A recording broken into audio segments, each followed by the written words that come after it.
Early in the year, we saw a lot of legislation going on in the EU around things like data privacy, data handling, how EU users are interacting with social media, how social media can interact with EU users, um, websites, a whole slew of things. And now we are seeing one of the biggest pieces of legislation so far. That is the Digital Services Act package, is what we're going to be talking about on today's episode of the BB&J podcast. I'm your host, John Lind, and let's get right into it. So, this package includes the Digital Services Act, the DSA, and the Digital Markets Act, the DMA.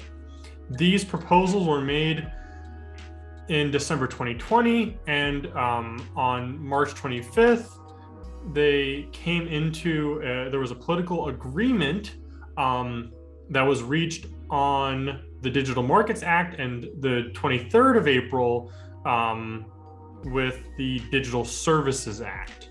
So these two acts are going to be doing some major work in centrally regulating in the European Union how social media platforms primarily, but also specific services online as well, can interact with and their responsibilities for EU residents. In practice, because nothing is local, that means us too in the US will be affected by these major pieces of legislation. They've already gone through, so it's not a question of if, but when, right? According to the European Union itself, the goals of these acts are to firstly create a safer digital space in which the fundamental rights of all users of digital services are protected, and secondly, to establish a level playing field to foster innovation, growth, and competitiveness, both in the EU single or the European single market and globally. What does this mean? We want to make some big changes, and we're doing it for everybody. These acts are largely carrying the same motivations that we've been seeing behind a lot of these other rulings, regulations coming out of the EU. Data handling, data privacy, kind of one hand of it. And on the other hand, you're seeing a lot of concerns of things like hate speech, of things like how online communities are regulated, right? How online forums are being utilized, and frankly, how little control so many of these organizations have over that. So that is kind of a brief overview of the package. Let's get into the acts themselves. According to the European Union, the key goals of the Digital Services Act are proportionate, foster innovation, growth, and competitiveness, and facilitate the scaling up of smaller platforms, SMEs, and startups. The responsibilities of users, platforms, and public authorities are rebalanced according to European values, placing citizens at the center.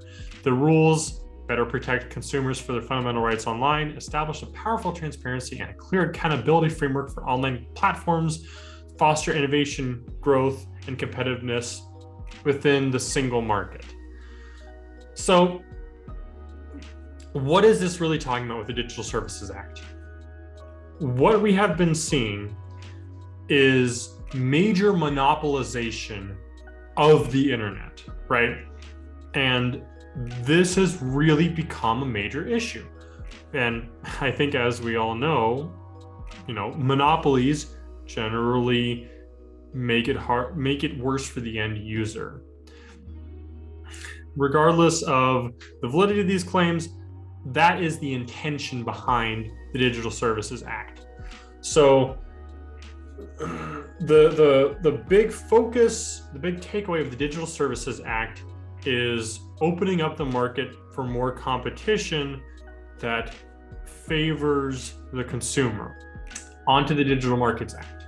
The primary focus of the Digital Markets Act is to create so-called gatekeepers.